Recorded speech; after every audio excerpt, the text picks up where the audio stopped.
Everyone enjoyed their Valentine's Day yesterday.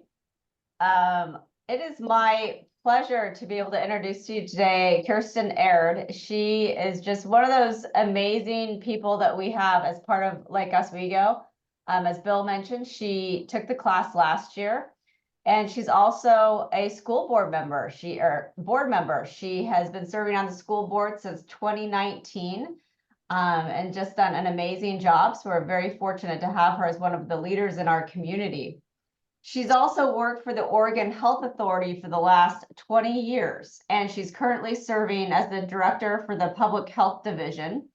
And before that, she was the Business Operations Director for Public Health, and then she served in various management roles in chronic disease. So she knows her stuff, and I'm really looking forward to hearing how she's going to share with us kind of her experience with leadership from the heart and how she's kind of grown into being more of leading with the heart. And I think probably what's definitely helped her with that is she has a very gracious and patient human as a husband, Jeremy, and I love how she described him, and two great kids who are at Lake Oswego High School, Keller and Grace. So I'm going to let her kind of fill in all the details of her life and share with us her experience as a leader. So I'm going to pass it over to you, Kirsten. And thank you so much for being here today. Yeah, absolutely. Thank you all so much. I was in your seat last year, so I hope you're all enjoying and having a good year in leadership. Again, Kirsten Aird, I use she, her pronouns, work for the Oregon Health Authority Public Health Division, and am also a leader in your community and in service to you ultimately, and really our amazing students, almost 7,000 of them. So when I was really excited, I talked to Christopher about this last summer, about some of the experiences that I was having as a leader and the way in which women in my generation, so almost 50, so thinking of, 10 years above, 10 years below, right? This generation of you can do it all. You can be an amazing whatever you want to be. You can be the best mom, the best spouse. Wow, you superheroes, right? That's what women were told to be. And I'd been pondering a lot about how okay, hang on a second. Oh, sorry. I had some weird thing pop up saying that I was speaking in a different language. That's fascinating. Anyway, sorry, regroup. So I'd been pondering like, wow, I feel like a failure. I'd been feeling like a failure for like the first, I don't know, almost 16 years of my career in the public health division, because I every single day would come home feeling like I failed at something because I wasn't perfect at all the things every minute, all the days. So I'd been thinking a lot about that. So that's kind of the journey I want to share with you today, and how I came to kind of be practicing more heart-centered leadership. But before we get started, I want to see where you all are at today. So I sent a picture to Liz. It's going to look goofy. I have asked her to share it with you. So it's Thursday morning, day after Valentine's Day, day after Ash Wednesday, whatever it is you celebrated. It's Black History Month. All these things are going on. How do you feel this morning? You woke up, pick one of these pictures. What sheep do you feel like today? At least name it for yourself. And if anyone would be willing to share, please do.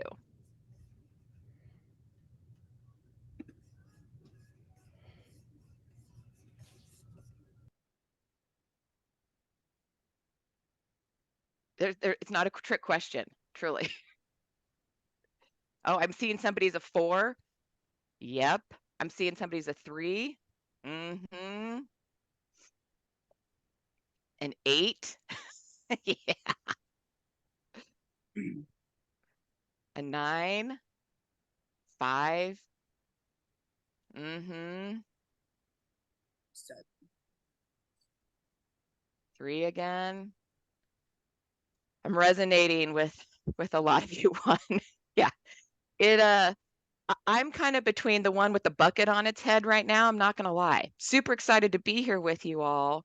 but we are going through public health accreditation, and I have to hit that button tomorrow. And if any of you have gone through a national accrediting process, is intense, and I'm the one who has to read every single document to make sure it really reflects the work that we do.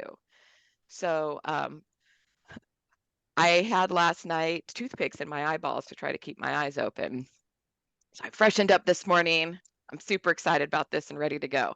I also practiced this speech with my husband last night, in which my patient and gracious husband gave me a bunch of feedback. So we're going to see how well I incorporate that or don't. So let's get started. I just want to make an assumption here. Y'all are leaders. You are here because you already are leaders. You are inspired to come and learn more, to think differently, to freshen up some tools in your toolbox. But I'm going to start with the slate that you all already are amazing leaders. And the second you enter this space, you have value. I value you. I might not even know you, and I value you because you are here. So let's just start with that as the baseline and then go from there. And just to be clear, I say that because I'm no expert. We all are on a journey. I'm just going to share mine with you and some ahas that I have found that I hope might inspire and encourage you all to think about where you're at in your leadership journey. You're all going to hear from Dr. Korach, and this was my most favorite lesson that he did last year, using Atlas of the Heart. And so if you did your pre-reading and you looked at that stuff, you're going to get into that. I am going to share with you the quote that is resonating with me most right now in this moment of where I'm at in leadership. True belonging is the spiritual practice of believing in and belonging to yourself so deeply that you can share your most authentic self with the world and find sacredness in both being a part of something and standing alone in the wilderness. True belonging doesn't require you to change who you are. It requires you to be who you are. So with that as the base, I'm going to tell you a story about a little girl named Kirsten Jensen, who is now almost a 50-year-old Kirsten Aird, and how I have kind of come to this place. And it's going to remind you all of your own stories and how those stories from our past, the good and the bad, the heartfelt and the struggles, make you who you are today. So imagine this little 3-year-old Kirsten Jensen sitting in this wonderful preschool environment in circle time. It's my first really vivid memory. And I wouldn't let anyone sit next to me. I was saving my seat. And I was saving my seat for Jesus. I'm like, nope, I got this. This is for him. He's going to sit next to me. That's that little girl. Jump ahead, first and second grade. I was in a program called Campfire. Don't know if you've heard of it. It's a big national program, co-ed program like Girl Scouts, Boy Scouts, but combined. And I started when I was young and went all the way through high school. My mom was my campfire leader. My mom was also one of the most important people in my life. And I had to share her. And gosh dang it, if that didn't just make me so mad. Lots of temper tantrums, lots of why do I have to share? She's mine, she's not yours. Had to learn through that whole thing. Pop back over to fourth grade, Kirsten Jensen had this amazing teacher, Mr. Bryant, who said, I want you to dream big. Think of what you want to be when you grow up. And you're going to present to your class on this job. And I wanted to be a pediatrician, loved children, really wanted to help people.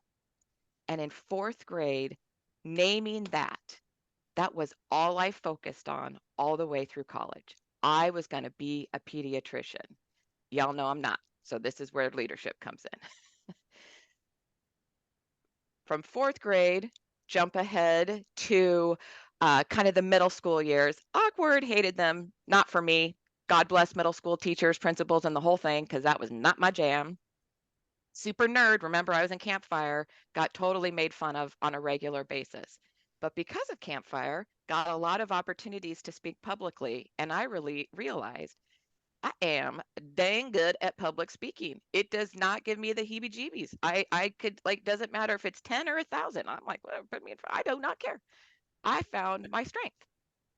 My grandmother, who was another amazing woman in my life, said, Kirsten, you are going to be the best dang doctor out there. You're going to go, like, after college, you're going to get right into medical school right away. You're going to be amazing. You're going to make money. And here's something I want you to never do. Never give a man your money. It is for you. You should do your job. Be great for you.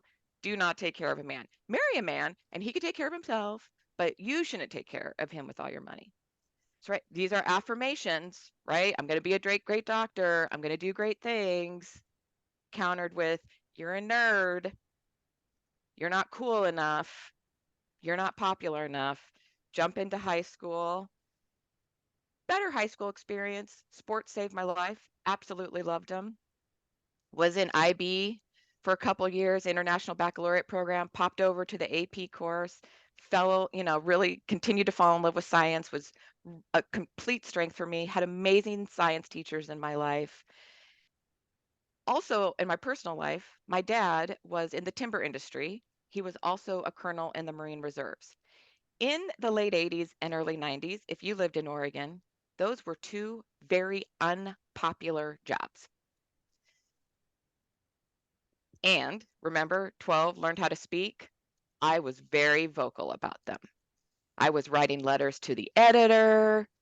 I was barking up trees. I was the counter to what the majority of my student colleagues in school were. And I didn't care. I felt really strongly about certain things. I was invited to represent the timber industry on MTV. Think of it, 1992, Kirsten Jensen, senior in high school, realized I was leaving. I was going to go to school, go to pre-med at Linfield, and I was not going to care what anyone said about me. I was going down in flames if I had to. I didn't go down in flames. It actually lifted me. Spoke on MTV about the timber industry. They put me up against a college student who was from U of O. I'm pretty sure was high as a kite, and did not present the same way I presented. And so you saw this switch in this in my peers. They saw me on MTV. I ended up doing a bunch of presentations throughout the high school. And while I may or may not have changed everyone's mind, I level set and again was reinforced of a superpower. I can bring people together on different issues. You can hold two truths. You could care about humanity and see value in what your dad does for a living and that industry. You can care about the trees and the environment and figure ways out in supporting an industry that has long time invested in schools and public good in Oregon, right? You could hold both these things. So again, I'm starting to realize where my strengths are. And even when I felt like a big nerd, they ended up benefiting me. I went to college and I did not want to go where anyone from my high school went. And Linfield was that place. No one from Sheldon went there. It was just me. And I got to be the person I wanted to become, who my heart, on all those positive experiences I had in my life, told me I was, that countered all the negative experiences that I had. Pre-med, doing my thing, doing student government at Linfield, joined a sorority, loving life, second year of pre-med, had a chemistry teacher. Told me I was, and these are his words, they are ingrained in my brain, told me I was too stupid to go to medical school. I wasn't going to make it. I should think of something different to do. I spent the latter part of my sophomore year and most of my junior year living up student government, having fun in sorority, and watching my grades tank. Senior year, still was in biology because I loved science. I just could not get that out of my head. It was like, I've got to find my way into health and science. It's got to be where I'm at. A couple other professors were like, you know what you're good at? You're good at genetics. You're good at logic. You're good at kind of putting some things together, and you're good at humans. So I started thinking about genetic counseling. Graduate from Linfield, was the presenter at Linfield's graduation. So again, can inspire, challenge, hold multiple concepts and truths. bring people together, in joy and celebration, and was still interested in figuring out how to do that around health. So I graduate, I have some people who wrap me up, get me connected to jobs at OHSU, have this amazing job, who started to see my strength and invited me in. So this is when this concept of leadership around people don't do things for you. You want to be the kind of leader who does things with people. This is where I started to learn that. He brought me in to do things with him. He shared his power. He let me have my opinion and knowledge. And together, we wrote Oregon's first genetic privacy law. And I was hooked on policy and health. It's like, bang, found it. Got myself into Emory School of Public Health in their policy area, one of the United States' top public health schools in the country. I had no idea I was going to do this. Remember, I was going to be a pediatrician. Hadn't even looked at Emory, didn't even know where it was on the map until I started looking at public health policy. I get in and I find myself at this crux, and you're going to talk about these adaptions in leadership and how you use your feeling here to guide that. Huge shift for me. Leave everything behind, literally everything. Someone, I was in love with and thought I was going to marry, my friends, my family, move off, go to Emory, and magic happened. All this experience in college of not getting good grades, I got A's in everything. I excelled. I was living my best life, and I felt it. I felt it here. Jump ahead. Graduate, looking for work, spend a little time in a not-for-profit, and get pulled over to the state. So this is where I've spent the last 20 years of my life. I finally have arrived. My dad says he's proud of me. Had a little issue with my dad where he was very frustrated that I didn't go to medical school, couldn't figure out how I could have a dream for so long and not achieve it, right? But then all of a sudden he sees me in health still, found a different way to do it, and he's like super proud, which meant a lot to me. So I'm in health, start my career, thinking I'm like, this is amazing, and bumped right into the challenge of being told you can do it all. You can be the best mom, you could be the amazing wife or partner, and you can be the best in your job all the time. You could be amazing. First year of my job, I worked for this person for 15 years. So we had kind of probably a dysfunctional love-hate relationship. First year, she was talking about another one of my colleagues, and she says, oh, man, I really wish I didn't give this person permission to come back from their maternity leave to work part-time. This is really inconvenient for me. It's a huge burden for me, and I'm never going to have kids. So that doesn't feel really fair. Like, why does she get maternity leave for 12 weeks and then now she wants to work part-time for a few more months? That sucks. What that told me was, I'm going to start not being able to have it all because I'm not going to be able to ask for that. And then another time in my first year, we have PB, personal business leave, right? Separate from your vacation. You have to use it or lose it in 1 year. And I was like, I needed to do something in an afternoon. And I said to her, hey, can I leave a couple hours early? And she's like, sure, but don't ask again. I don't like surprises. It's a real burden if this isn't planned out. And I thought, our life doesn't matter, because we all know life happens. So the first year of that career, in which I stayed with this person for 15, and everyone in my family told me, why are you doing this? It was very clear that I wasn't going to be able to be all of who I wanted to be. I ended up lying about, I'm going to be real vulnerable here. I ended up lying about a scare that my husband and I had with a miscarriage because I had to go do an emergency ultrasound. And to be able to tell that to her, I didn't think she'd understand. So I had to say something else to leave. I ended up like literally typing out as I'm in contractions with having the birth of my first child and like water breaking as I'm leaving because I was not going to listen to my body any sooner than when I absolutely had to. All this to say, I wasn't happy, but I was holding on to trying to do all these things knowing that I couldn't. So I was kept lying to myself, and it was breaking me. And it was all I could do to make sure I wasn't doing it for the folks behind me that I was supervising and managing.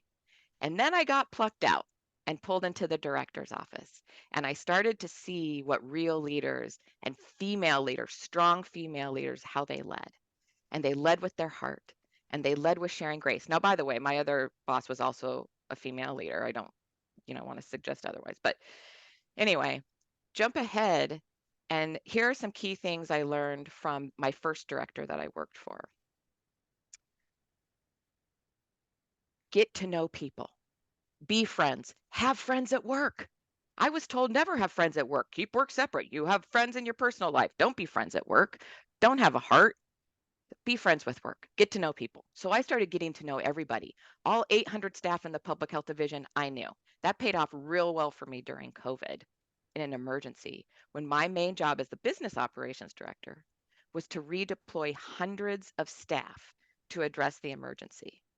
I knew them. I knew their strengths. I knew their skills, and leadership knew I needed them. So when I placed them in a new role in a very scary circumstance, they trusted me because I knew them, and leadership trusted me because I was so good at knowing people. They started calling me the matchmaker during COVID because I was able to move people around so well, hold multiple concepts and ideas, and adjust. And then the second director we had was the one who really taught me the most important thing. And Brene Brown said it, but I didn't hear it from her first. I heard it from this boss. All people want in life is to be seen, to be heard, and to be valued, just because they exist. So I've really started bringing into my practice when I'm talking with my staff, when I'm talking with my managers on how I want them to manage, when I'm talking with center administrators on how I want them to run their centers. See every person on your team.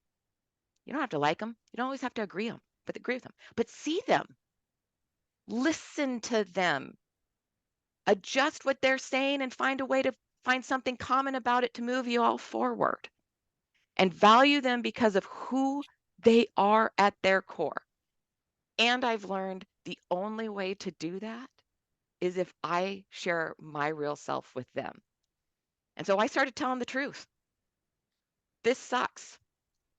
My kid got really upset with me because she needed me a few weeks ago and I didn't show up. I picked work over her and I made a mistake. So I had to tell the folks at work, Grace needed me. I should have left this meeting. She needed me to see how sad and frustrated she was about something, and I ignored her. So speak your truth, be authentic. That's what it means to lead with the heart. And the last thing I'll leave you with is you can't do it if you're not taking care of yourself. Really, really, truly. And that is the hardest thing. This is the thing I'm still practicing because you have to be really brave to ask for help.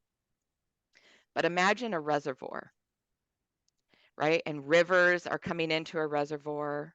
Those rivers are your lifeline. What are those rivers for you? For me, it's my family. It is being outdoors. It is volunteering where I'm not getting paid for it just because I love being with other humans. It is Disney. I'm a huge Disney freak. You can judge me all you want, but Disney is a reigniting thing for me. So I have a Disney river. Keep your rivers flowing. Look at your dam. Sometimes dams get creek cracks in them, right? Something bursts through. You might not see it. If you're hanging out in your reservoir, you might not see it. So you know how dams have those posts, those pilings, right? People sit on the top of those to make sure the dam's not busting. Those are spotters. Who are your spotters? Who do you ask? It might just be one person. Who's your person that's you can say, can you spot for me when my reservoir is going down? Can you look for cracks in the dam? Can you let me know if a river's drying out? Because I might be blind to it. You have to replenish your reservoir to be a leader. You will not be able to do it otherwise. That's what I've come to learn about leading with the heart. It's really hard. We weren't trained to do it this way. But all the different touch points in my life, the good, the bad, the shifts, the redirections, when I listen to what is here and when I see that in the people around me, that's when I know it's right. And for me, it has become the best type of leadership, even though I'm still trying to figure it out and I'm not great at it. So I'll end with that. Find your spotters, keep your reservoirs full, be brave, and just speak your truth and let other people know it, because who you are is the best version of yourself in this moment. and share it with others, because that's what the world really wants to see. That's all I got.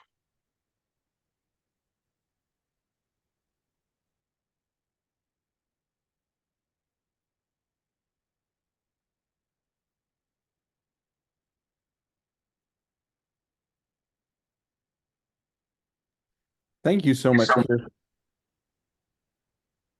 Go. Did I accidentally speak over somebody? No, you're fine. Oh, okay. I heard, maybe that was just crosstalk. Thank you so much, Kirsten. Thank you so much for being here in the middle of a national, how do you say that word? Accreditation. Accreditation. Yeah. Accreditation. Yes, that. In Hit the the middle button of all that. tomorrow. Thank you so much for making time to come speak with us. I remember very clearly sitting down and talking with you about the specific challenges of being told these things and and having to reconcile different roles. Is there, I mean, so you talked about keeping your reservoir full and flowing, talked about having spotters, and the huge change from not relating with people at work to relating with people at work. So I think you kind of covered everything. Does anybody have any questions for Kirsten? If so, use the hand raise feature so you'll pop to the top of our screen. Because we have more than one screen worth of people here.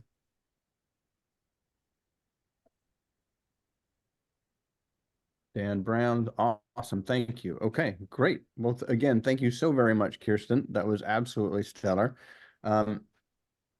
I very much appreciate you. Thank you all so much. Have a really great session and a good rest of your February. Absolutely. Dr. Korach? Thank you, Kirsten. You were just spot on with what I'm going to try to work with following you. Hey, you're terrific. Just absolutely Dr. Korach. fantastic. Thank you. Thank you. Thank you. Wow. All of a sudden, I'm gifted with more time.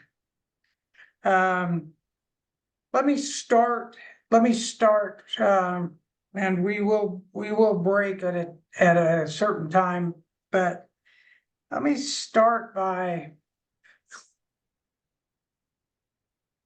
having you recognize that what I'm going to be working with now is far more focused on you and you becoming you.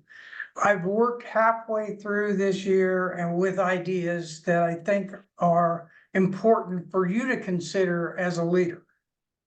But now I'm wanting to go at trying to have you think about yourself as a leader and the person you want to be. And so I like some of Woody Allen, the comic, and the guy that has produced movies. And one of his quotes that struck me early on that's helpful. Now, Woody has kind of fallen out of the graces because of sexual abuse allegations, but he once said that 80% of success is just showing up. And showing up is important for a leader. Being present and showing up with your best self. However, it's the other 20% that's the difference maker. What do you do when you show up? I can remember when I was first made a high school administrator at 26, and I made myself a commitment because I had not had that job before. I knew how to win football games and I knew how to teach English, but I wasn't sure what I would do as I had to handle the challenges of being a disciplined assistant principal in charge of student government and activities and anything that went wrong, essentially. And so when I thought about that, I made myself one promise. I made myself one promise, no matter what was going on and it was going wrong, I was promising to do one thing. That I would not let it pass without showing up. I would give myself the option of what I would do about it. You know, when the gypsy jokers are coming through the parking lot and they want to grab one of my cherubs, he was about a 275-pound black guy who'd been dealing, and things had gone wrong between the jokers and my student, and so I met him in the parking lot. And didn't let him come into the school. I tried to figure out who the leader was, because if I was going to make the peace with these guys, I didn't want to make the peace with somebody who wasn't the leader. And so I told him that you can come in here, but you have to go through me first. And I've already called county police, sheriff's office. And that was an absolute lie, because I hadn't called. But I wanted them to think, I didn't want to threaten them, because I was willing to get pounded. Actually it worked. But I didn't know it'd work. And so what I want to impress you with is leaders show up. But it's not just showing up. It's trying to make the best of a situation. So the idea that you have the ability to weigh everything you know and your strengths and your abilities, but it's really important that you can pretend to care. My dad said this to me. You can pretend to care, Bill, but you can't pretend to be there. You're either there for other people or you're not. And so when you're a leader within your family or within your church or within your occupational domain, if you're going to lead, we all lead and we all follow.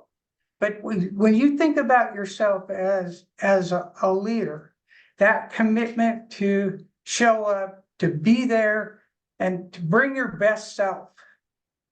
And what we're going to talk about this morning is we're going to talk about what your frame of reference is and how you can change your frame of reference and how important it is to change your frame of reference to fit the circumstances. Because when you walk into something, you are trying to be the person that's going to bring the light to the situation. Try to work on something that you make a difference with. That notion of leaders make a difference there, or strive to make a difference in ways that can help people and create the conditions for their success. We've talked about that from the very beginning. So what I would suggest now is that we take a look at the materials that I developed for you. And I spent a lot of time with these materials and change them every year. And so one of the statements on the first page that we have here, and Liz just popped it right up. When we think about leadership from the heart, I thought Kirsten just did a great job of queuing this up. But I like that first statement. The best test of leadership may not be what people think of you as a leader, but what people think of themselves because of your leadership. And so I have a series of statements there. that make sense to me, that help guide me as I have tried to be the best leader I can be in several roles over a long period of time. But I also want to connect that to the notion that creating conditions isn't just getting to know everybody, being your authentic self, the best that you can. Also adding a few limits along the way. But when we look at creating conditions, culture is a huge difference maker. I've walked into several situations with a really negative culture. And so creating culture within a family, within a business, you look at Christopher, for example, and he has done an amazing job of designing and articulating a culture with his business that he knows very well, and people have the experience of learning from the culture at the same time that they're learning from him the things he wants them to know and become, because the culture matters and it fits the culture. So what we can do with the culture that actually helps us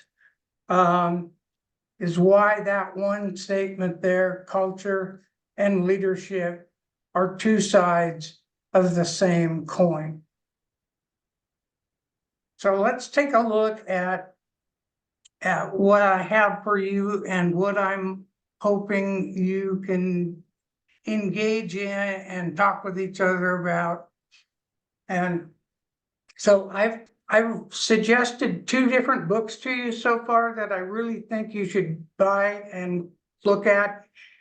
And then one of them is The Atlas of the Heart by Brené Brown. The other one, do you remember which one it was? Thinking Fast and Thinking Slow. We looked at that previously. But when you look at this, I want to make a distinction here. And then I want to ask you, so what with the distinction? I'm not putting you into group yet, but I am going to ask you for individual comments. So that what we know when we're talking about the heart, it's a metaphor. And there are all kinds of ways that metaphor, heart metaphor, can be applied. I love working in the garden. I have a large plot of land in a residential area on the south side of the lake here. And it has been my psychotherapy for a long time as a school superintendent. And then there are people that I've just loved working with, and people that I haven't loved working with very much. But the important thing is to remember that we're talking about a felt emotional connection. And then I want to say what we feel emotionally really matters, because you are an emotional being as well as a rational being. So you can think through some things, but you can also feel things that take you in different directions, and it can help you or it can hurt your progress, because we don't control our emotions very well any more than we actually control our thoughts, but that's for later. So what does this mean? Remember, though, that people still have a primal lower brain. You're walking around with a primal lower brain, immediate response to threats to your survival or to your credibility. It's automatic, and according to Daniel Goldman, the emotional intelligence guy, defensive emotional reactions tend to sacrifice accuracy for speed of reply, which leaves little time to pause for consideration. So how did those two things work together or not work together? Because where we're headed is we're looking at things that you have to keep in balance. And what is there to keep in balance? So does anybody want to give a start before we go into groups later? What does that mean to keep those two things in balance? Because I want to start by saying leadership is always out of balance if you're good. Because you're trying to connect with the situation, showing up and trying to make the most of the situation by providing what's needed at the time. And it might not be in balance at all, but what's needed at the time is what a leader's trying to do, working with people. And so when you look at these options, competing options sometimes, or even contradictory options, what about the notion of felt realities where you're feeling very, very good about your relationship with people, but you also have an automatic response to threat? So why would we have to keep that in some kind of a balance? Anybody? Give me a shot at it. What's the balancer there? Because when we talk about centering in a bit, why would you want to keep that in some kind of balance, even though your leadership is to be what's necessary, which could be very out of balance? Because you're going after one thing that a person really needs or the situation really needs to change. Okay?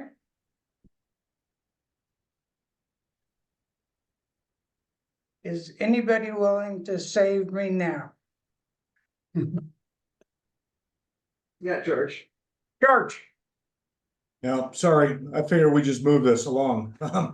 So it's pretty common in our profession, we use the phrase fast is slow and slow is fast. And it kind of goes back to what you were talking about earlier when we talk about survival, and we teach people through our training and continued practice to shortcut decision making to get to a survival, really a survival skill. But the balance that has to come in is you have to take the time to actually assess, analyze, and make sure that what you're actually seeing is what you're seeing. And we see this really, I mean, the best way to really talk about it and highlight it is where we talk about implicit bias. Then we start taking a look at different aspects of how we shortcut to come to certain decisions or certain conclusions, because those are the things that keep us safe and keep us alive. But we have to have the ability to check those and have those around us who are willing to take the time to check it as well. So that's my real quick shot at answering your question. Thank you, George. I really appreciate it. And can you come up with a situation where a situation that was really out of balance that needed to be put back together in a way in your life, where you had to be in a certain mindset and do something that might have been on the outer edge of your capabilities? Tricia? Please unmute. Oh, I saw a hand up on your she's on. screen. Okay, my bad. Okay. Anybody? Okay, so let's try something that might work. All right. Let's go under that and look at what centering requires. When we talk about centering, we're talking about it remaining truthful to your vulnerabilities, to your complexity. And when we talk about keeping our leadership balance, we need to hold these things together and make sure that we understand what either end of a situation or a challenge looks like. And so when we are looking at a situation, no one else can do this for you as a leader. And George said that very well. You have to take the time to look at the situation and make sense of it and look at the merits of different ways of looking at it. So let's go into our groups. And what I'm going to ask us to do is we're going to try to come to an agreement in our group about a couple things. You've got some statements there. 1, 2, and 3. And let's look at number 3 first. And so before we actually enter the groups, acceptance of reality without acquiescence to it is an effective leadership key. So what does it mean to accept reality without acquiescing to it? Go on. Who's up? Shelley. Shelley.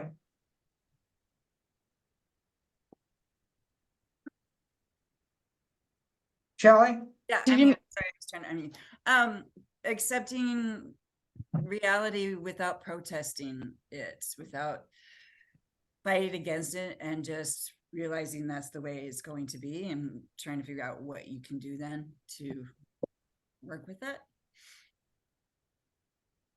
I think you pretty well nailed the basic idea. If you don't accept reality and you're trying to push back about the reality that you can't do anything about, where's it going to lead you? Nowhere. Nowhere. And you're going to spend time trying to change something that is going to be very difficult to change. So it's one of the traps that leaders can fall into. So what is it without acquiescing to it? What's that part of it? Nancy has her hand up. Nancy. Can you give me the whole screen? Yeah, forgive my voice. I'm still getting over a cold, but I think if you are trying to wait till you are accepting your situation or acquiescing to it, you're spending a lot of time, wasting time that you could be formulating an alternate plan. Like your Lake Oswego Reads presenter is not able to make it. Well, you could be trying to kind of rage against that. Instead, you need to find an alternative.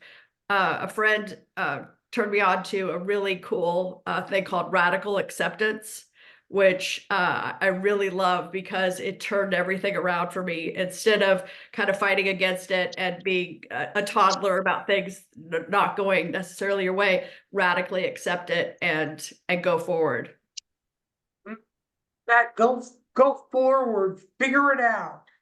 I mean, the reality is there. If you keep pushing against the reality that you cannot change, what can you do? How can you find a different path that is not acquiescing to the fact that you've hit a roadblock to what you really want to accomplish. And so other people, You have Melissa and then Dan. Melissa, Hi. I think for me, the like acquiescence implies like an element of giving up. And I think the word that comes to mind when you're talking about then figure out what to do next is like remembering that you can accept a situation for what it is and acknowledging that you have agency to do something about it. And so it's holding that balance of acceptance with your own agency to then figure out what to do next. Snipper, why is that key to leadership? Why would you say that's key to your leadership if you're facing something that you cannot do anything about that is a significant deterrent? I mean, I'm happy to take a stab at that, like thinking Please. it through. I think one, the energy conservation of not spending your precious time and energy and like expecting the situation to be different, because then you'll also be wasting the time and energy of your team when they're likely looking for direction, like because they also are like, what should we do now? And I do think that as a leader, people will look to you, one, to see how you react, like what is the culture of when people are feeling big feelings because they're disappointed about something, how do we react? What do we do next? And then helping to remind people like, look, it's okay to feel frustrated by a situation or despondent by a situation, but like ultimately we are the ones that have to do something about it. So helping to keep them motivated in the face of something that's frustrating. Dan and then Yamira. Dan, I think the one thing I kind of hit on that acquiescence term as well. I mean, I agree with accepting reality. Somebody said, what does it get you if you keep fighting against the machine, so to speak? It makes you slightly overweight and you drink too much. But other than that, the slightly overweight thing could be argued. But I think part of it is, you know, I took over a sales group way back when, and it was, I used to jokingly say it's last on the list, but first in your heart. And there were about 500 districts in the United States, and I was number 500. And you know, the reality of it is, I guess I could have accepted that reality and said, well, I'll just hang out here then, you know. And I think part of it is I came in, I set up and I had a newsletter, and I had this thing called MAPS, Minimum Acceptable Performance Standards. Obviously not my original idea, but and I put this newsletter out, and not one sales agent in my group met the goals that I set. And everybody said, well, you're crazy. What are you doing? I mean, you're setting these people up for failure. And the reality of it was, I kind of believe in, you know, I was bringing in new people, and I was going to make darn sure they were above the line. So then they could see, well, wait a minute, he's bringing in people that are above the line.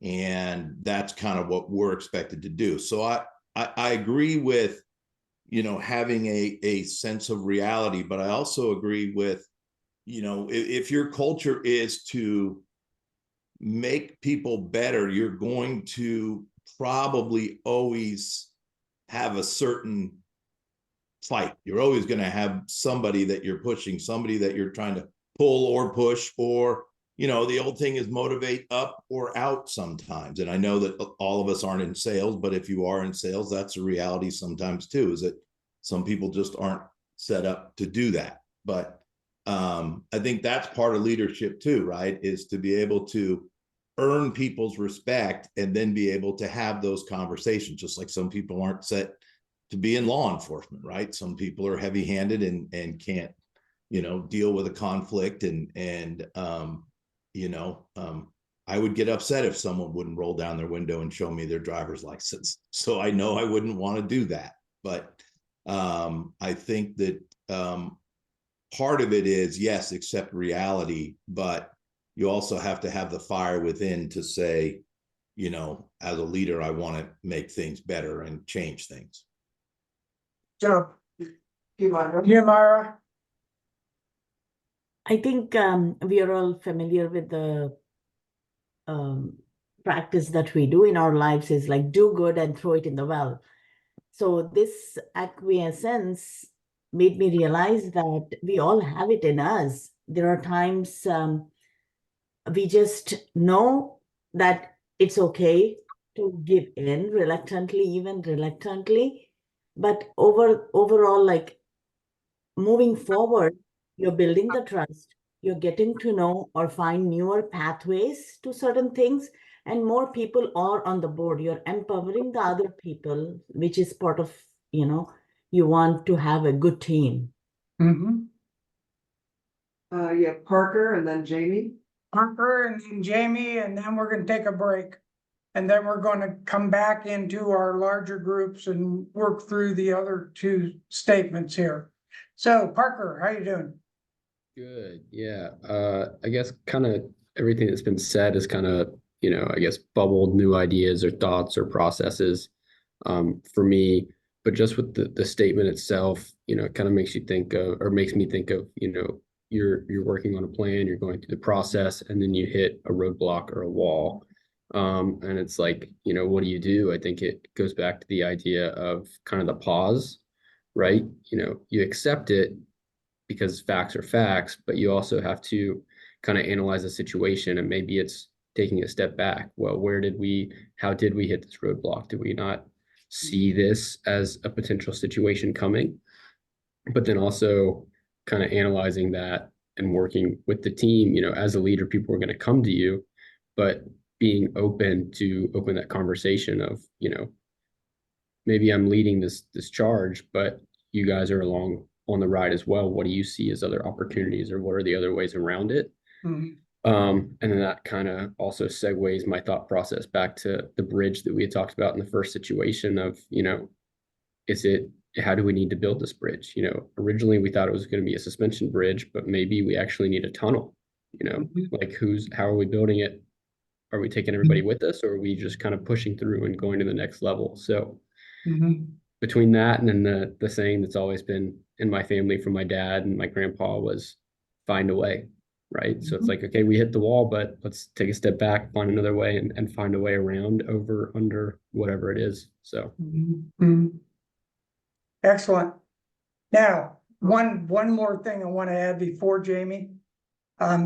Remember, there are a lot of other people that you have to take with you when you're ready to move, when you're not acquiescing to it and you're trying to find a different place. And that's where emotion can be something that is so important for you to consider, because a lot of other people, in all likelihood, you've been working with about where you're trying to go.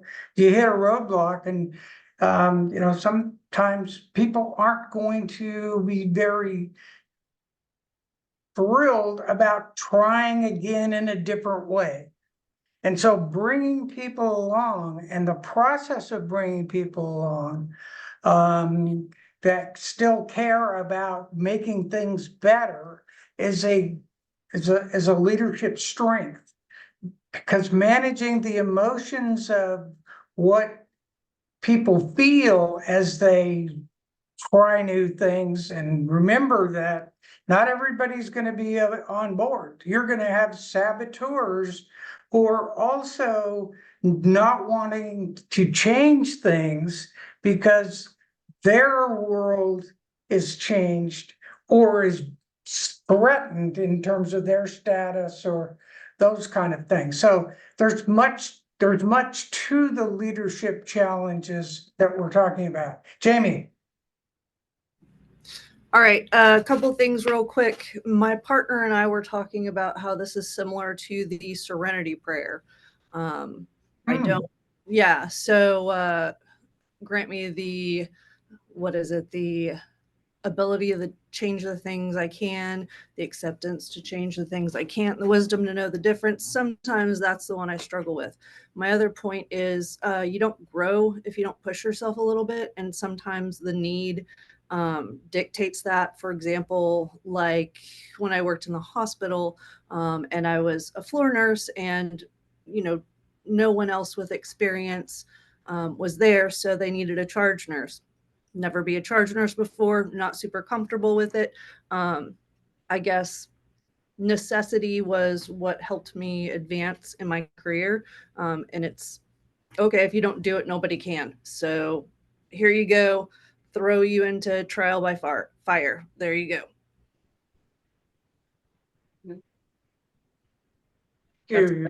Thank you very much. Now let's do this. Let's take our break. And then come back as a large group. I want to give you some directions, and then you're going to go into your groups, and we're going to be working on 1 and 2 there below.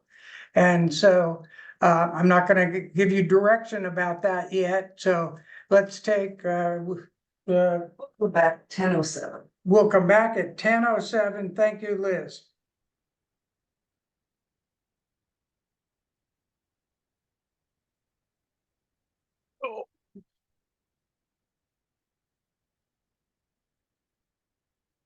Great.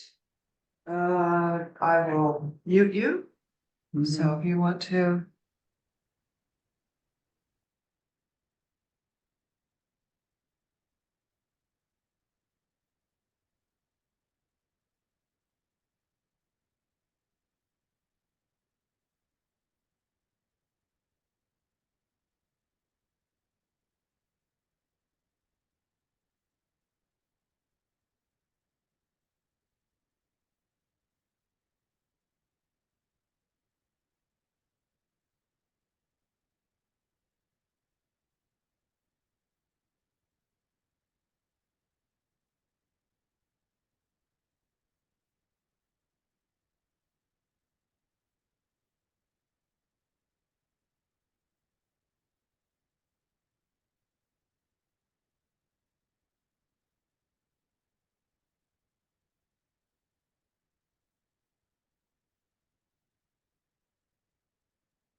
You are at 10:07, so if you want to invite everybody back Okay. whenever they're ready.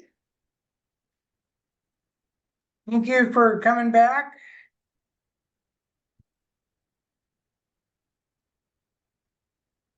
Let's look at the what centering requires part of the page with your documents.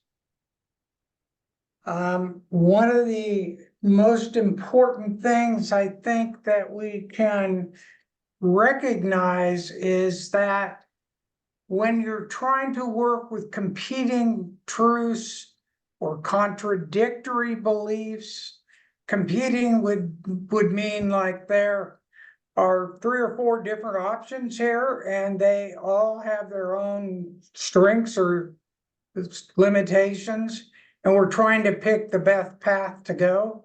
Sometimes the best path is to do nothing and wait for a couple days and see how it continues to develop. Sometimes that's the worst choice you can make, because you can head something off sometimes and be way better off by doing that. But you have to determine the merits of what the choices really are as a leader. And so your ability to say, okay, what are the pluses? What are the minuses? What are the merits? What's the best path we can take at a particular time? And invite other people into that process also as appropriate. And so what I'm looking at is 1 and 2 of the statements. And what I want you to do with them, let's simplify it here. What are the merits of this statement? And what are the downsides of the statement? Do you see merits in saying knowing yourself is one of the greatest mysteries you will ever encounter, but you can't know who you are as a leader until you know what you are as a person. Kirsten was touching some of that too, as a female leader. Okay, and then the second one is going to be treat people as if they were what they ought to be, and that will help them become what they are capable of being. But let's do number 1 first, and then come back and talk about that. So if you would have someone in your group selected to be a spokesperson to come back and share what merits there are in the statement, and one person in your group who's going to talk about, well, what's the downside of the statement?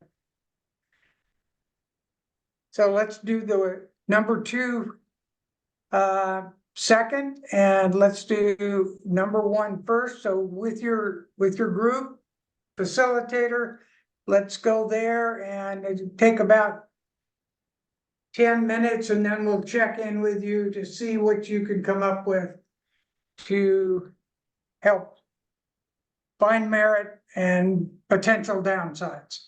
Thank you. All right, we're opening rooms now.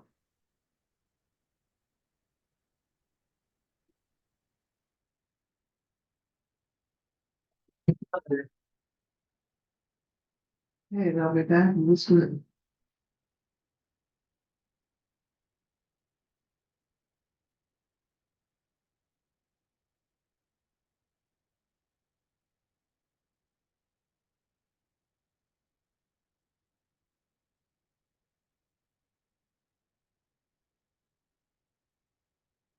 And we'll get rid of this for you. Okay. I'll be back in 18 seconds. Okay.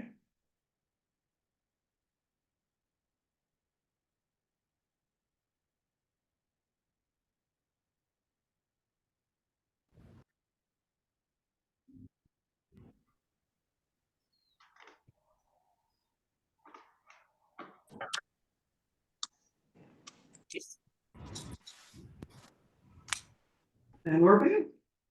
Great, thank you very much. Let's hear from our groups. Which group would like to go first? Yes, Sarah. Okay.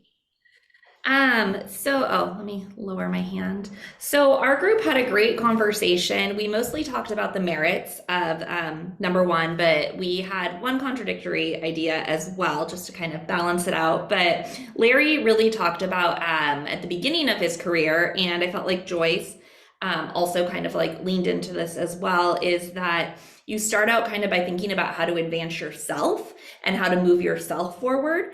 And then he talked about how as further into his career, he realized that the whole point wasn't about his own advancement, but was about helping others succeed. And how then that shift kind of changed from trying to move himself forward into what is he doing to contribute to the team and moving everyone else forward as well. Okay. And that's kind of what Joyce talked about too, is she said, like, you have that shift in the beginning of your career from your focus on self to your focus on what are you doing for others, and how she had a nice thought about how like part of you moves on with them. And Larry talked about how it's not a bad thing necessarily if someone gets promoted to move on, because it means you're doing something right, because you're, you know, instilling in them their own growth and leadership.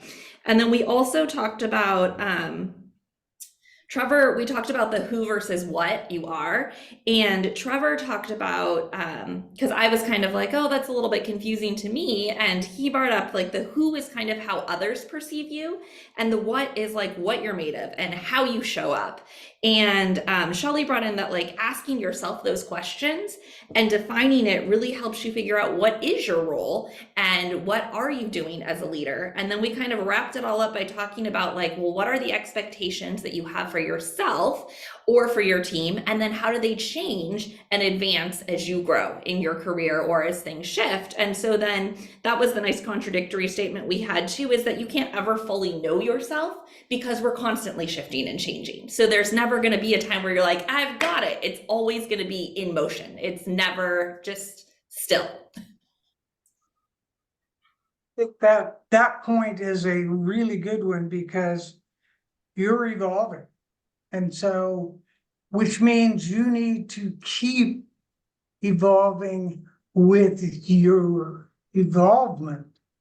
And so that idea of you need time for yourself to renew yourself, but you also need time with yourself to be introspective and try to determine what now matters to you. Some things become more consequential, some things less consequential. But then I also have the idea, what things do you want to know about yourself? What would be on your list of what you want to know about yourself as you continue to evolve, and whether that changes or not? Excellent. Good job. Good job. Who's up? Parker and then Laura. Parker. Yeah, we had really, really good conversation, kind of all landed along the same lines of thought with different perspectives. But we spent most of our time on the first statement. And I think that just looking at it of merits versus downside, I think the perspective was that the first part of the statement is true, like to its core of knowing yourself is the greatest mystery you're ever going to encounter. Because I think it's one of those things that you never finish, right? You're always changing, you're always growing, you're getting new insight, new perspective, and then new situations happen that you have to flex new muscles and learn how to do things and communicate. And that's an ongoing process that, you know, I may have mastered this one thing that I've been working on, and somebody in a completely different stage of their life may be mastering something that I want to be working on, but vice versa, where they're still trying to figure this side of things out that I feel like I've got figured out. So that's kind of true to the core that, you know, we're going to keep growing and keep learning, and it's an ongoing process. But then to the other side of the statement, you help them, first one, you can't know who you are as a leader until you know who you are as a person. I mean, it's somewhat true, but I think for me, it's a little inaccurate, because I think that it kind of goes back to that first part of the statement is we're never completely sure of who we are, because we're continuing to grow and learn and learn things about ourselves. So you can't say that you're going to be you're a good leader until you know yourself. I think it's one of those things that I am a leader in any situation, whether it be work or life or something else outside of those things, that I'm getting better as a leader as I get better as a person. But it's still an ongoing process of learning about myself and about my leadership skills and communication. But when you put all of that together, it really comes back to your mentality, and to be a good leader and a good person, to learn about yourself in situations. You have to be vulnerable and you have to be authentic in all of those situations so that you can connect and build with the people around you and lead in a good way. But one thing that George really hit on was knowing what you're good at and what you're not good at, and then filling those gaps with the right tools and the right people around you, so that you have the leadership team and the opportunity to be successful no matter what the situation is, because everybody can pull weight and kind of pick up things when people aren't as successful in certain tasks. Excellent. Good job. Let me try these two questions. Who am I now? And what's next in my evolution as a person and as a leader? Important, kind of simple, but important questions. Okay, who's up? Laura.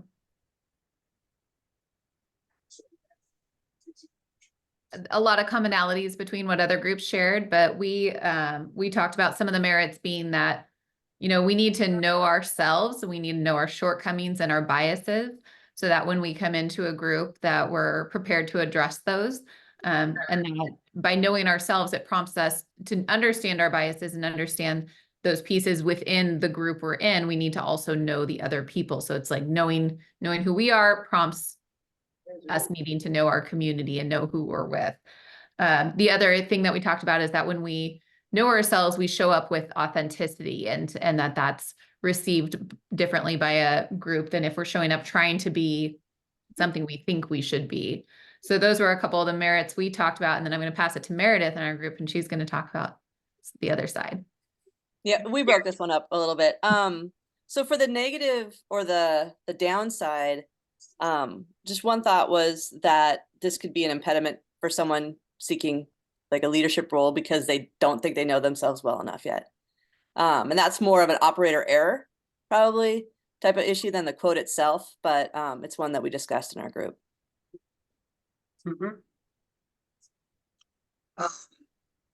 And for some people, the challenge seems to be overwhelming to step forward and lead in an appropriate way where they can.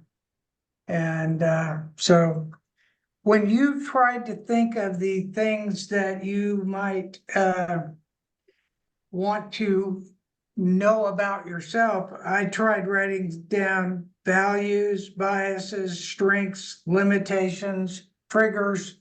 That was just some of the first things I wrote down. One of my biases that gets in my way sometimes, I really don't like whiners.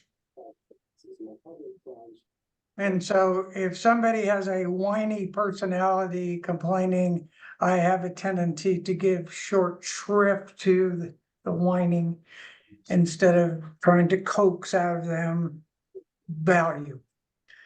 So anyway, we got one more, right? Looking for room 1 and room 5. Christina's group and Dan Brown's group. Because Christina, can your group go? Yeah, Melissa, are you ready to go? Oh, sorry, I didn't realize I was formally the person. So sorry. Okay, I'm we'll do sorry. that. So we, I think our discussion really focused around Mark sharing that over the course of our life, there'll be many and big challenges that we face. And those will allow us or prompt us to rediscover ourselves or unravel the self that we know to find like the next level of self. And so that sort of like knowing thyself is the greatest mystery, I think, to the point that everybody else has made, is like it's kind of a constant learning of who you are and how you're growing and developing.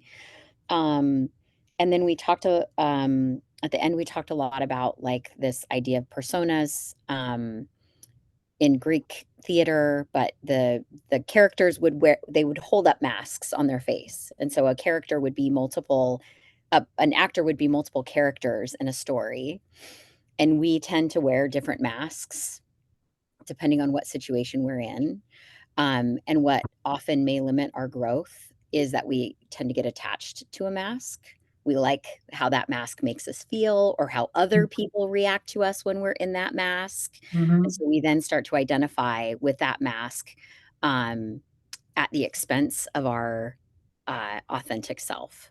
And then the last thing we talked a lot about and kind of knowing thyself is that sometimes it's easier just to keep the mask on than and do all the hard work of pretending than to be brave and to be authentic, all the time.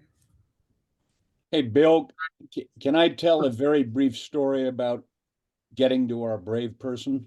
Sure. So years ago, I asked Ed Gibson, who at the time had the record for the most days in space of any human being. He'd been up in space on the space station about 350 days or so at the time. He was head of OMSI some years ago, and I asked him to come and talk to a group of teenagers. And a 15-year-old said, Commander Gibson, what was the most exciting thing about being an astronaut? And he said, well, I'm a carrier pilot in the Navy. I've done thousands of landings in bad weather and carriers, and I went through all the training in Houston for astronauts. And, I studied physics. But then when you're up on the space station, you're having a nice nap and the radio goes off and Houston calls you up and say, Ed, it's time to suit up and get outside and take a walk. It's a very interesting feeling. You put on that suit, you go in the space chamber. They eventually open the space chamber. You go in 17,000 miles an hour around the world, about 300 miles over the Earth's surface, and you step out into vastness. And all you have tethering yourself to that space station is that umbilical cord. And the funny thing about this is that's where we all are all the time. We create all kinds of strong constructs to make ourselves feel secure, but we're really all out there. And, the trick is to enjoy the process of uncertainty and excitement and not get attached and not get fearful. Well, good job. Who's last? What group is last? It's the group with Caitlin and Cece and Dan and Kenneth and Trisha. Okay.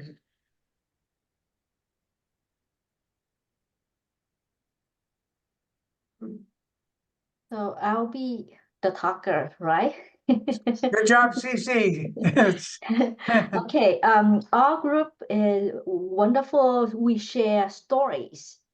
And each of us have story. Caitlin shared a story about being a leader with a group when the person marked everyone at fault but herself, but she did exactly the same as everyone else. So when people point out asking, why are you marking at us but not you? Her answer is because I'm different. That's one story. The other story is from Dan was talking about this is more caring of everyone, and we need to have shirt that just to take care of people, and he really go into caring for everyone, just make sure everyone have everything that necessary for his team.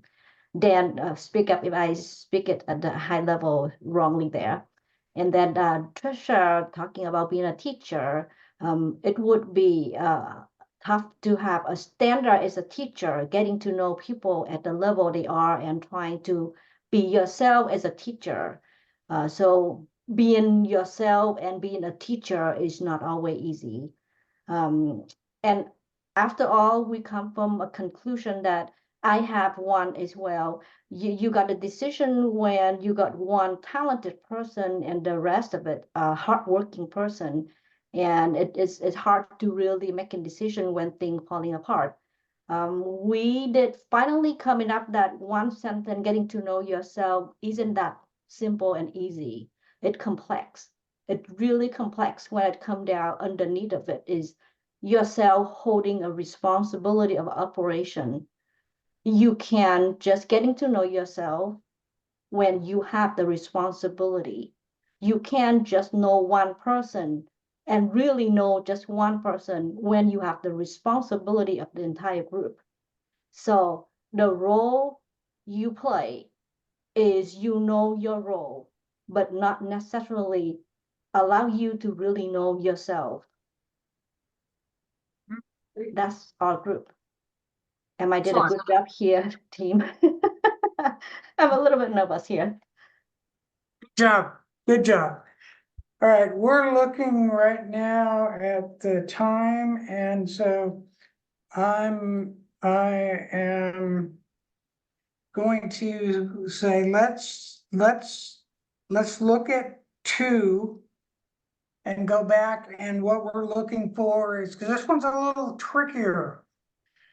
Treat people as if they were what they ought to be, and you help them become what they are capable of being or becoming, could have been a word for it. Okay, let's go back into our group, but I want to shorten the amount of time you have with it. And so what time did we do? We did 10 minutes last time. Let's do 8 minutes. Okay, it's 10:39 and here you go.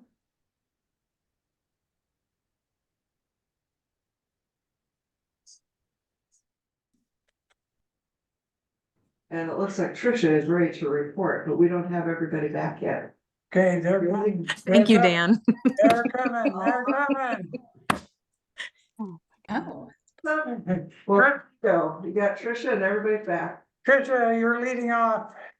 Okay, yay. Well, I just have to laugh for a second because in our little group, we were talking, I volunteered to share out this time. And I told them that I had struggled a little bit about how to raise my hand. So I practiced in the group. And I was hoping when I came back into the big group, the hand would still be raised. And so I was like, oh my gosh, it's not. So I slammed it up there and Dan was clapping for me. So I think that really leads to what we were talking about in this. And I feel like this one especially, we could have talked forever because it is sort of an exciting prospect. It's kind of an exciting idea. And it really leads itself to a self-fulfilling prophecy. Like what we expect of people is what we will get from them. And if we have high expectations and people know what our high expectations are, we look through the lens of they're always attempting to get there. Dan was talking about Special Olympics and going and helping out at a tennis camp, I believe. And that he's like, my wife plays tennis. I don't play tennis. And so they were saying, whoever the leaders were saying, these kids need a lot of other things besides just tennis.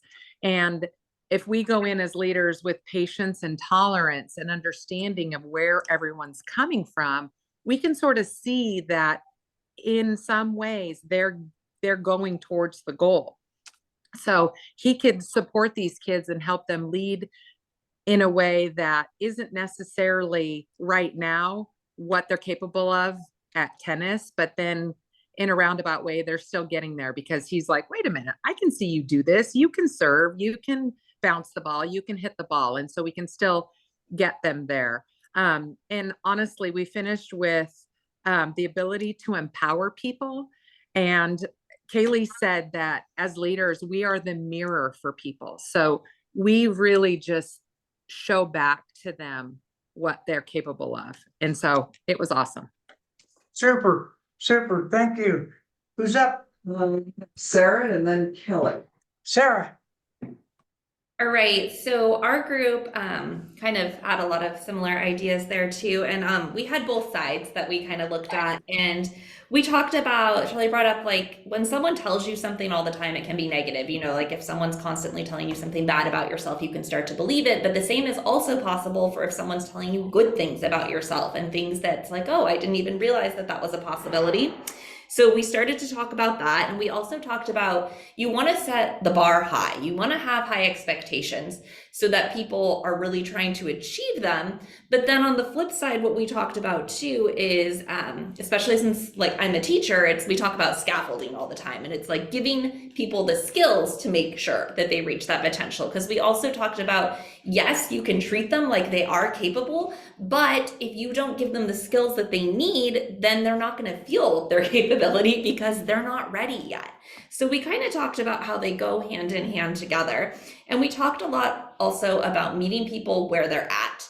So while you can still let them know like what they are capable of, you also have to meet them where they are right now. So that way you can kind of level the playing field and bring them up to their potential. And so I was thinking about this a lot too, and I didn't talk about this in our group necessarily, but what I do is my business works with kids with reading, and we get so many kids that come in, they have that mindset of I'm stupid, I can't do it, I can't read. And it's like my little tagline for our business is like empowering students to realize their true potential. And it's that same idea of treating them, you are a reader, you are capable, you are not stupid, you just haven't gotten the skills that you need to be there yet.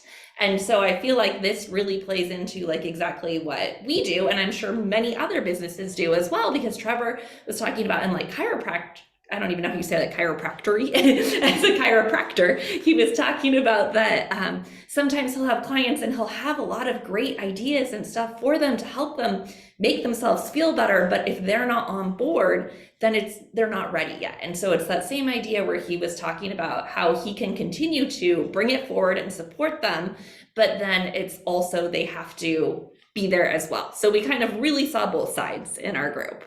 Super. Great job. Who's up? We've got Kelly and then Judy. Kelly. Yeah, so very similar things across the board. It's great to hear everybody's kind of their input as well. So we talked, you know, about the golden rule. You know, Parker brought up, you know, I treat me as though I would want to, you treat me as though you would want to be treated the same way. And I think one of the big things is that, you know, showing up to meet people exactly where they are in the moment. And at the same point, in that encouragement process of teaching them and leading by example or trying to show the way, also be willing to have the hard conversations when a similar theme keeps on reappearing in a storyline, and being able to say, you know what, we've been here before. What can we do differently now to maybe get through this so we don't have to come back around to that the same conversation. So to be able to do the mirror, as was referenced by another too, to hold up the mirror and say, let's work together so we don't have to come back to the same place, in a respectful way. And I think the other really key thing here is that I know we're talking about leadership and so much of us are thinking about it in a professional way, but to always remember to bring this into all of our relationships, to show up fully and wholly as we are, to meet everybody where they are in the moment, including ourselves. Excellent. Excellent. Good job. Who's up? Judy? Judy. Hi. Yeah, my husband and I actually talked about this together because we're in the class together. So he mentioned that Dale Carnegie said that give the dog a good name. So it's good in one sense that you do want to positively reinforce people, and like Christopher gave us the assignment to catch people doing something good. We do want to catch them doing something good, but we also want the advice and the compliment to be honest. We don't want it to be flattery or something that is not really true. And also others said that don't over promote people or over inflate them, because you could promote them to a level that they're incompetent and that they're really not ready for the leadership ability there. So to be honest about what their capabilities are, their potential is, and to know that they can reach the goal. They can have that potential, but that maybe they might need the training or the mentoring or something to reach the potential. That there's there's something to be honest about where they are, but that you're honest about they could do this, they could be this. So I think that's mainly what we talked about. Yeah. Super. Very good. You guys are knocking it out of the park. Who's last? One more group. It's Christina's group. Christina, Catherine, Mark, Melissa, Jackie. One of them? Jackie. Okay. So when you're training teams, it's kind of like you got a puppy, okay, from a kennel. They don't know yet. You got to train them. You got to give them the chance to be on the team or not, because you can't beat a puppy if it pees on the carpet, right? But you got to at least train it, warn it. If it's messing up way too many times, you might have to use some authority and tell them like it is, but don't hurt its feelings. And some of those very, very important distinctions are a fine line. but they're a line as a leader you've got to walk. And excellent. What I want to do now is I want you to flip to the bottom of the culture page, and I want you to just look at one thing at the bottom of the culture page. And it's the primary embedding mechanisms. This is from a very extensive research study by Edgar Schein, and these are ways that his research would say organizations and groups can embed culture. And so you've got 1, 2, 3, 4, 5 dots. All right. 2 of these ways are stronger than the other 3. And so I'm not wanting you to go into your groups, but I want your thinking about which. So we're gonna pause and have you look at those 5 options, and you come up with your own personal 2 that you think are stronger in embedding culture that will help you as a leader to be the kind of leader and have the kind of group that you're trying to help create with a sense of culture.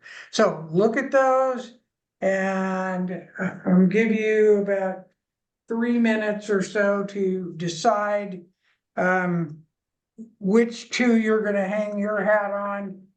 And so take a couple minutes, think deeply.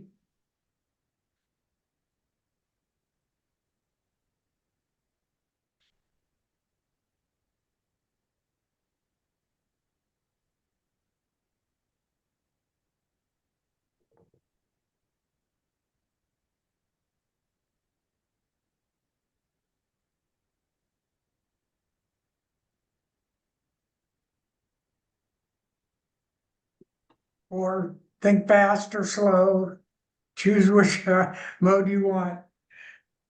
Okay, give me the screen again. The screen. Okay, I'm gonna orchestrate this. So here we go. How many of you picked the bottom bullet? Raise your hand if you picked the bottom bullet. Okay. Okay. Tell me if you picked one up from the bottom. Okay, we got a person. Okay, how about if you picked 3 up from the bottom? Okay, you got a bunch. Okay, got quite a few on that one. If you picked 2 down from the top. Leader reactions to critical incidents and organizational crises. Okay. And how many people picked the first one? Okay. Well, the answer is the first one and the third one. Now look at that and tell me why. Tell me why before Christopher's going to take over and wrap this up, having you being asked what kind of thing you are actually taking away from our studies together. So why 1 and 2 more powerful embedding mechanisms than the rest of them? You've got Dan and then Melissa. Okay, Dan. And then Melissa. Throwing me for a curveball there, because obviously there was the options and I picked none of your answers. But for me, I picked the last 2 just because that's kind of my experience. I mean, I understand that leaders pay attention and measure and control and react to crisis, but a lot of a lot of my experience has always been you got to shut out the outside noise, right? In a sales culture, you can't let executive decisions or corporate decisions affect your goal. They assign sales quotas, and you have a group of people that you get this big number, and you have to divide that number up to make sure that your 52 people are going to hit the big number. So that's how I always set up my rewards and status. And then I also believe, though, that if you want a culture, you have to recruit your own people to that culture. There's going to be some people that can adjust to your culture and want to adjust to your culture. But, I earlier said something about MAPS, minimum acceptable performance standards. But I used to say my MAPS have exits. So if somebody doesn't want to go along with my minimum acceptable performance standard, you could just take the next exit, right? And I don't mean that aggressively or forcefully, but you're always going to have some people that don't want to do that. And my only fear with you know, yeah, we should all try to coach up, and I absolutely believe that. But then somebody said, don't over promote, and you run that risk sometimes, right? You keep giving people more and more promotion or raising, you know, well, they keep going up the ladder because they're the only guy gal that's here, so we just raise them. Then all of a sudden you have incompetence at the top, and then you lose the team below. So I guess that's why I didn't pick 1 and 3, but I'm willing to listen. I could be swayed as a good leader. That's very big of you, Dan. Thank you, buddy. Thank you. Melissa and then Jamie. Melissa and then Jamie, and then we're gonna wrap it up. And then So for me, I think the reason that 1 and 3 were the answers that you said is because that's about how you show up every day.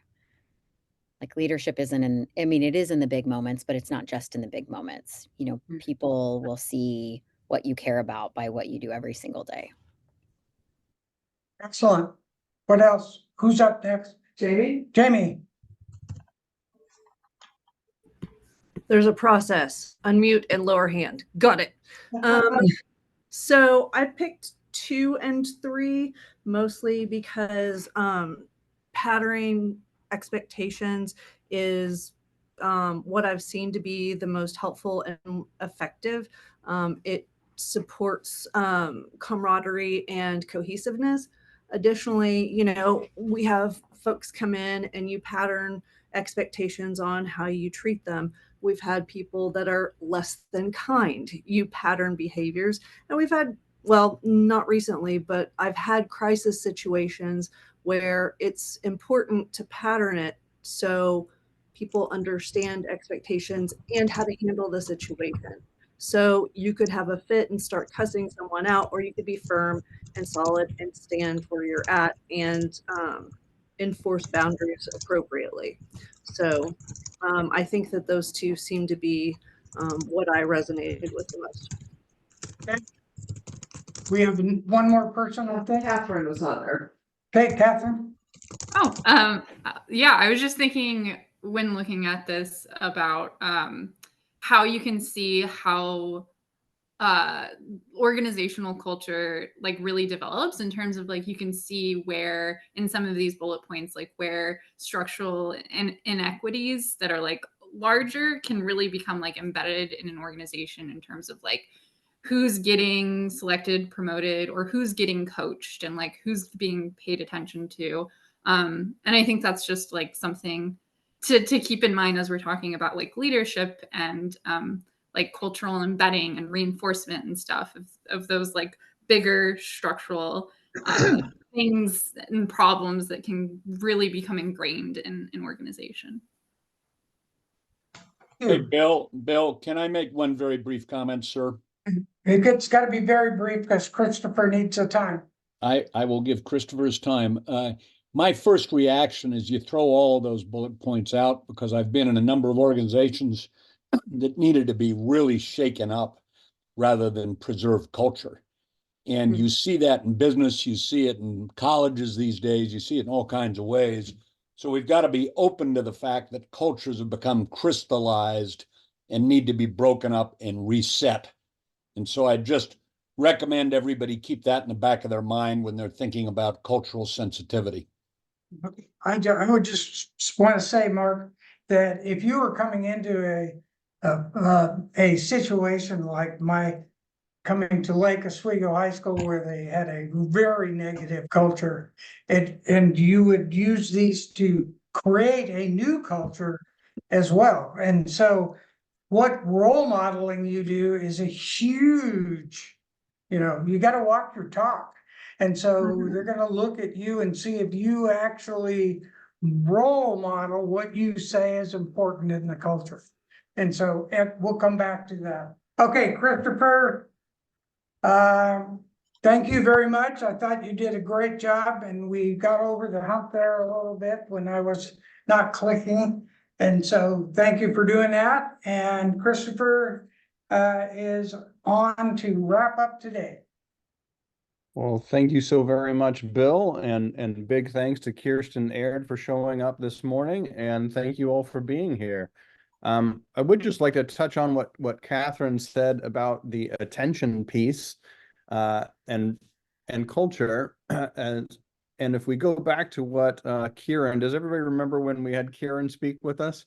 He said something about culture in his talk, and he said that culture eats strategy for breakfast, meaning you can have a plan for your business and you can say that these are the goals, but your culture is going to really dominate what happens there. And it goes back to what is being paid attention to. In a very real way, what we pay attention to is what we give life to. And so that brings us to the end and looking at insights. If we look at that idea of insight, an insight is something new that you're paying attention to in the hopes that we're going to bring some life into it. So my question for you is twofold in that I wonder, is there an insight that you have found valuable, whether that was today or previously, that is top of mind that you'd like to pay more attention to? And or to pick up from last month, did you catch somebody doing something good? And what is your insight from endeavoring to catch somebody doing something good?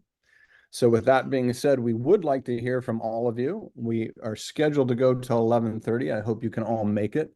But if anybody is pressed for time and thinks they might not make it the whole way, I do want to make certain we have a chance to hear from you. So if you are pressed for time, will you use that raise your hand button so that you pop to the top of the screen for me? And I'll make sure we call on you first.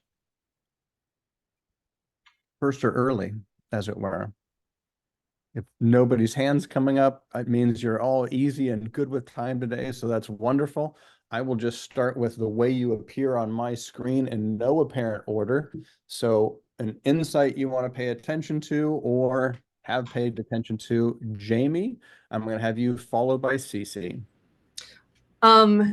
It was me being a smart aleck. I ran to the front, grabbed the money, little money case, and started breathing on it. And I was like, live, live. So it was me being a smart aleck. There you go. All right. Well, thank you. Cece, I'm going to have you followed by Abby.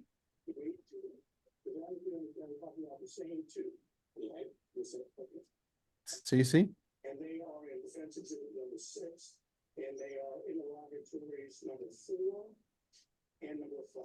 Okay. Can you repeat again the subject that I just want to make sure I understand it clearly there. Absolutely. What insight have you found valuable enough to pay more attention to? Not to pay more attention to? What insight have you found valuable enough to pay more attention to? 2 points, very short. One of them is pay attention to the culture of the team.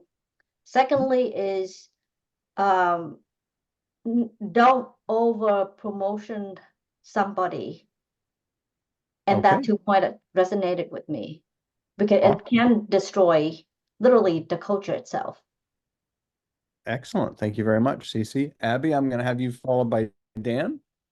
Yeah, I'm really similar to what Cece was saying. It's all about culture, all about who the leader is, and the other things come secondary if you're able to. So money, title, even roles and responsibilities. If you're in a good culture, it just makes everything else easier. And I think it brings out the best in people where, you might get more money working for a company with a tougher or more toxic culture, but you'll pay for that in other ways. Health and other things down the line, well-being. Great. Thank you very much, Abby. Dan, I'm going to have you followed by Trevor.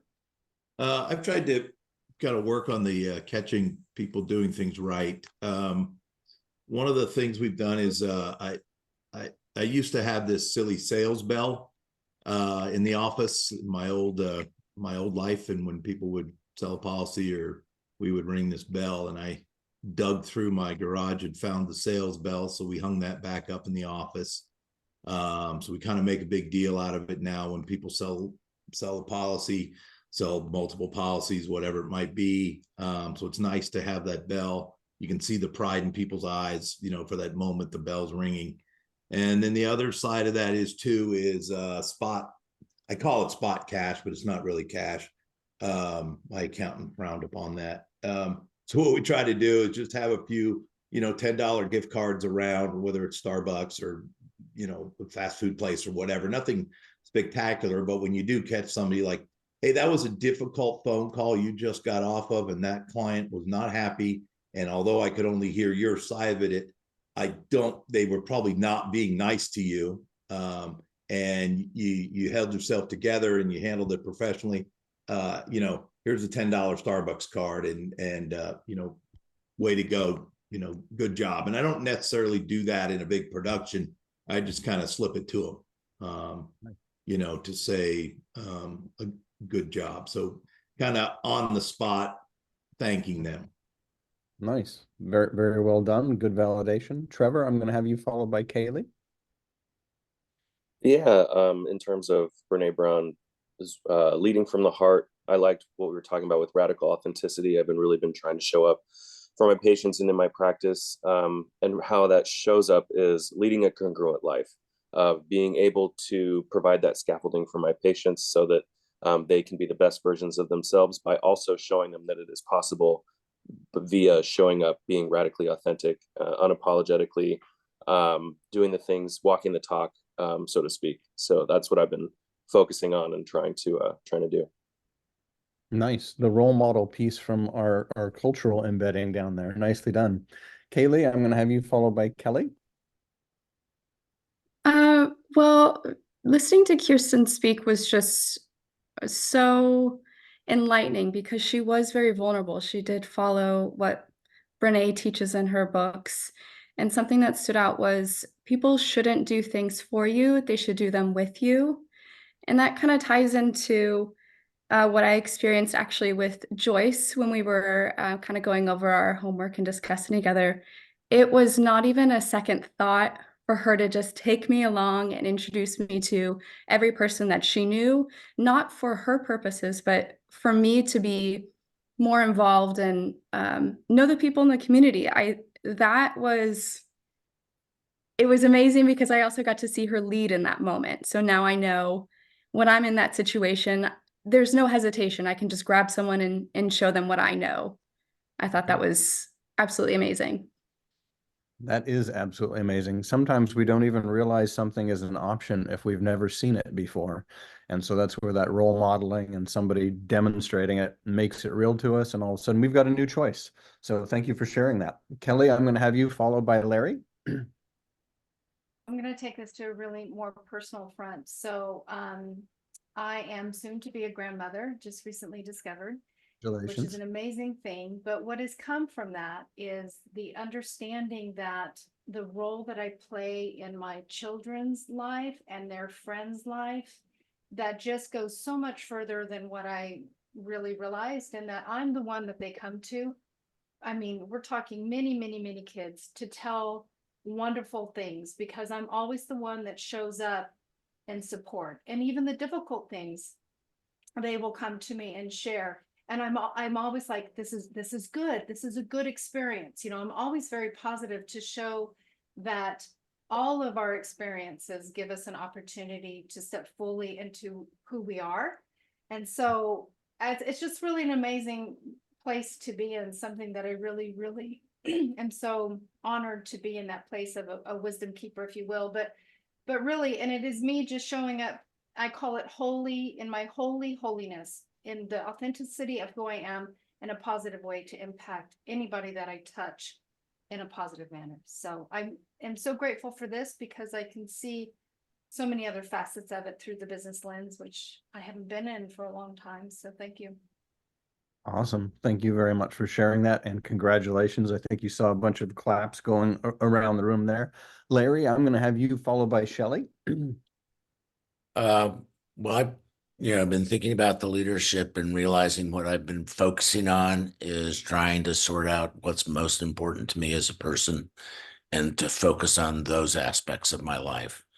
And I think, today's lesson really that, you can't really be a good leader until you know yourself as a person, and recognizing that that's going to keep changing as you grow in your life.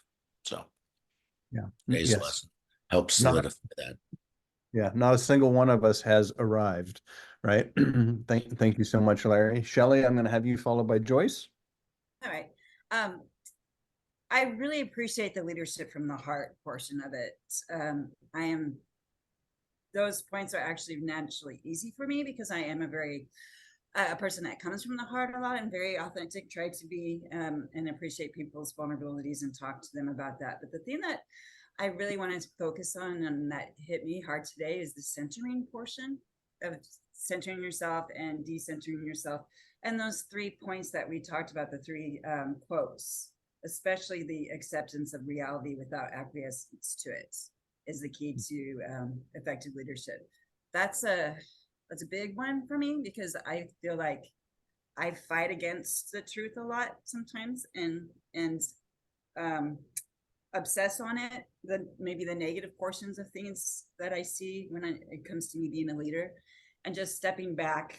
I want to practice stepping back and looking at it in a different way and not fighting against those things, because I feel like I have some challenges personally and in work. I have new employees now and I'm training them and they're doing great, but I'm seeing where number 2 is also very important because both of them are doubting themselves or learning new skills.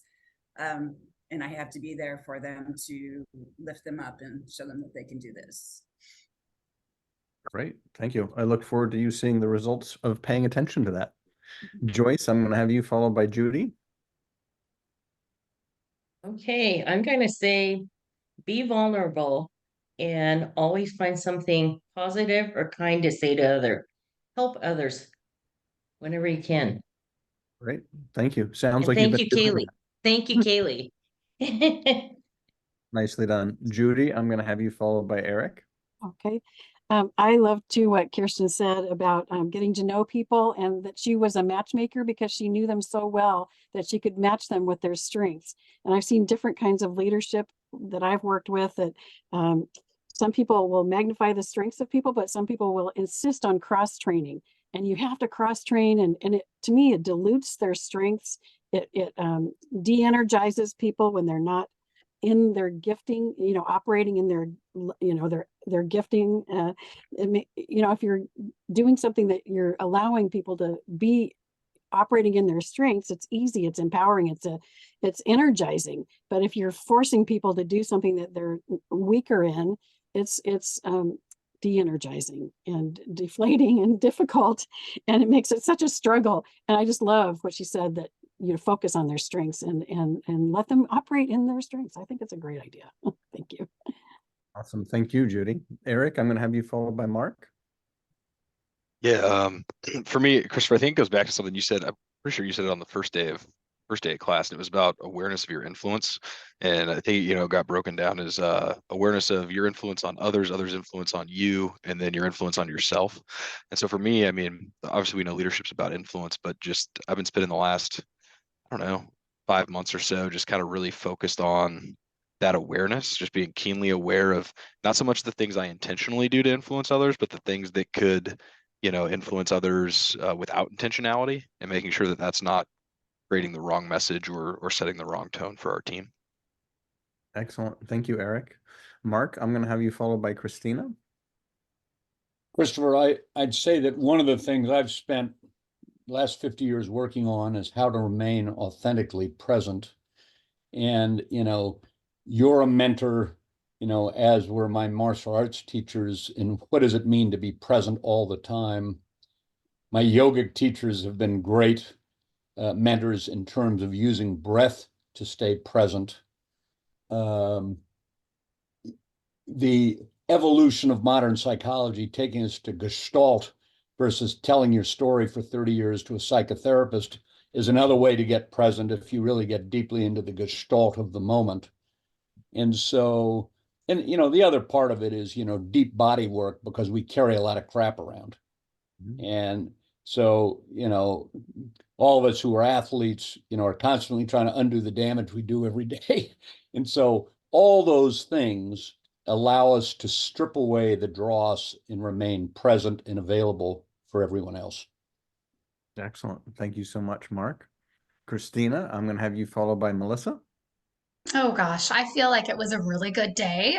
Kicked off by Kirsten, who was just very authentic and honest, which was a good reminder to me to maybe put myself out there in a very personal way. I think it makes you more relatable and stronger. And we had group discussion that sort of, I think, followed that about the different personas we have and just making sure that we're bringing all of what we are to something.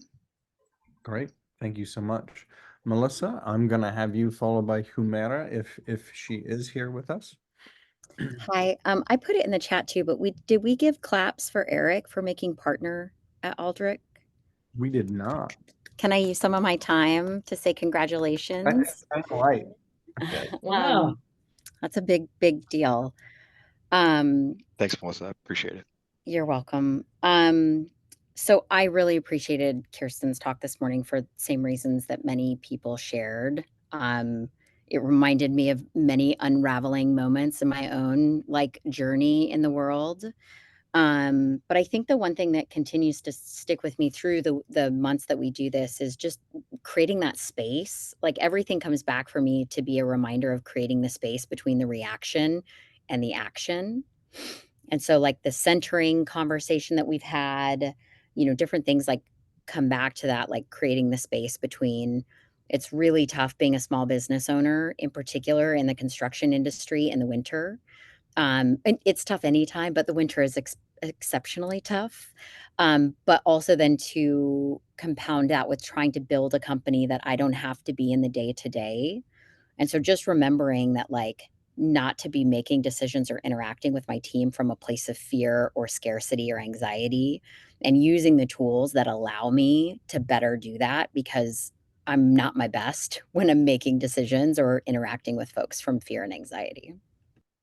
Nice. There's some of that knowing yourself before you can be a good leader piece. So thank you, Melissa. Humera, I'm going to have you followed by Nancy Nyland. Hi, my video is giving me some issues, so I would like to be hearing everybody, and I didn't touch it. Today, I really enjoyed Kristen's talk, and it was very relatable to me, the importance through her stages in life that she went through, the way she expressed. I was going through my journey as she was talking. The thing that I really would like to look into myself is finding the right spotters. These spotters, they change as we grow into different things. And like how Kristen said, having those two spotters sitting and to see if your reservoir is down or if you're doing something will help and encourage me in moving forward. That's where I'm going to put my insight and thought into it, where I need to evaluate myself again so that I'm open to the spotters to show and they can help me guide the right way. Because none, like Christopher said, none of us have yet arrived. We are still work in progress. We are not there yet. And we keep changing. Excellent. Thank you so much, Humera. And I concur entirely. Nancy, I'm going to have you followed by Meredith.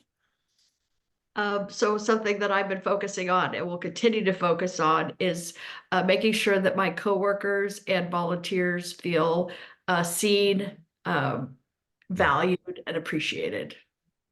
Awesome. Thank you so much. Meredith, I'm going to have you followed by Jackie. So one thing I haven't been paying attention to as much, and for me, I need coats of paint before I really even become kind of cognizant. That's how I always taught. Some kids would be like, well, I get it. And I'm like, well, yeah, but other people need a couple more coats of paint. So tap the brakes. But the culture aspect of this, I think Aldrich, when they spoke, that really I started paying attention more.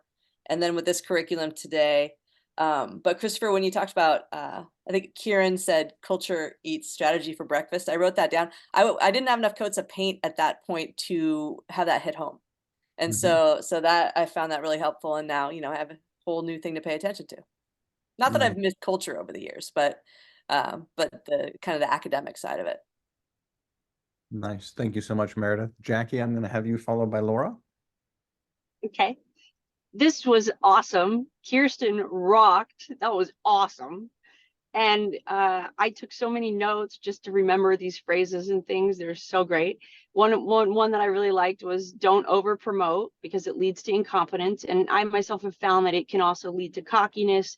There is always more to learn no matter what level you're at.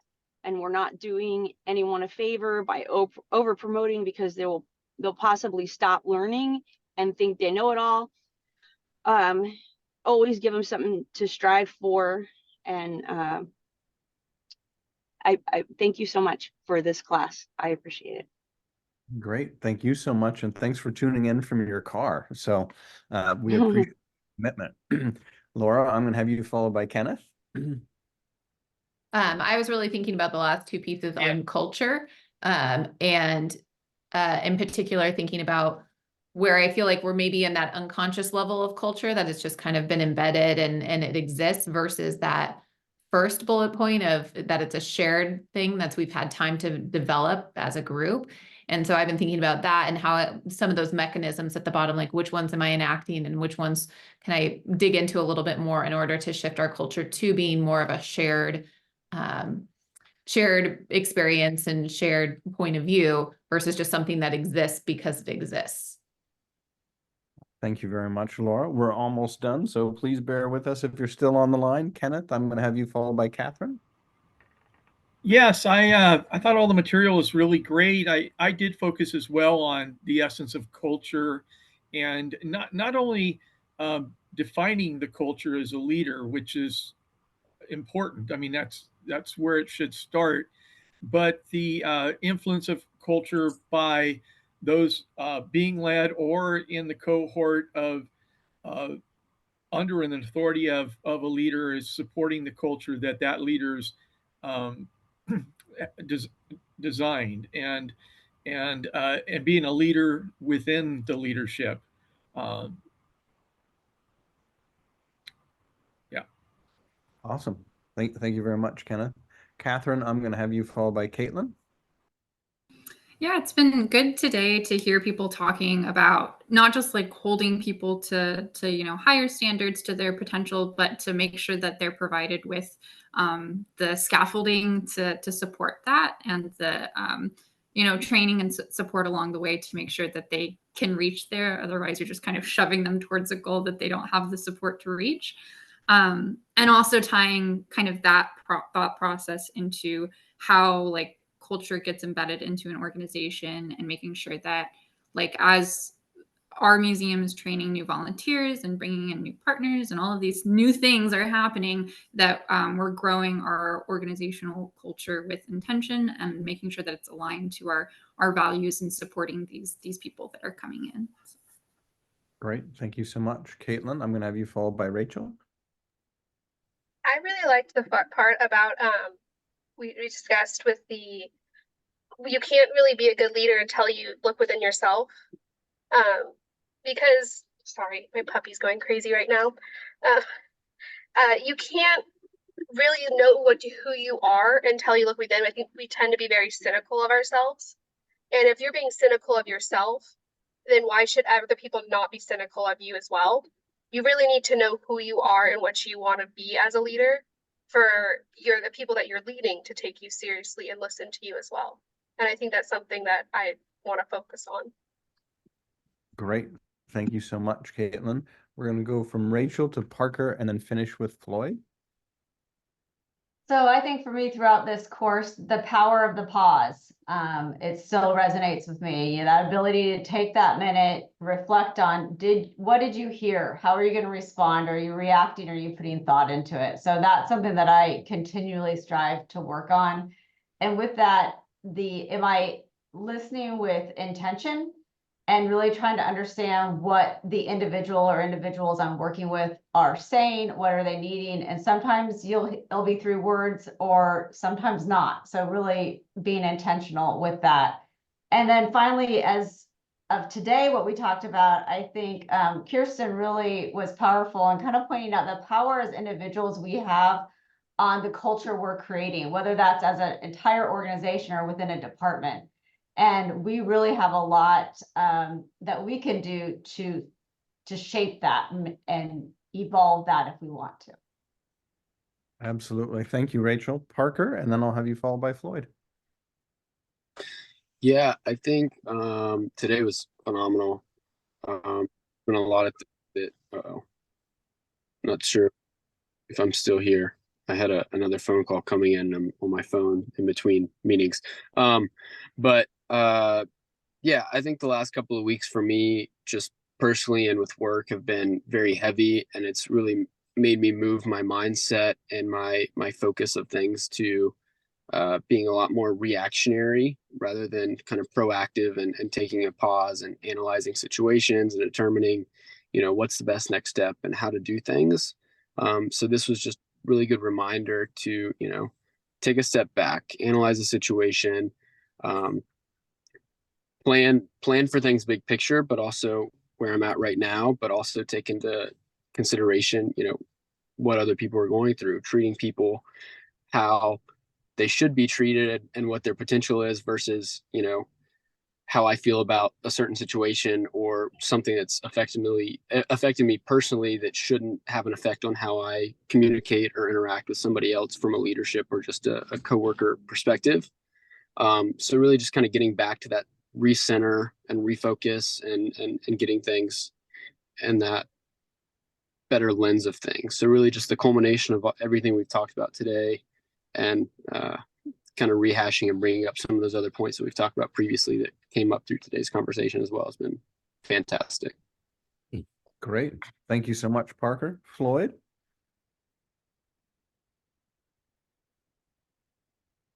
On my screen, it says Floyd is connecting to audio, but that would sort of insinuate that Floyd is not connected to audio. Can anybody hear Floyd? I cannot hear Floyd. Okay.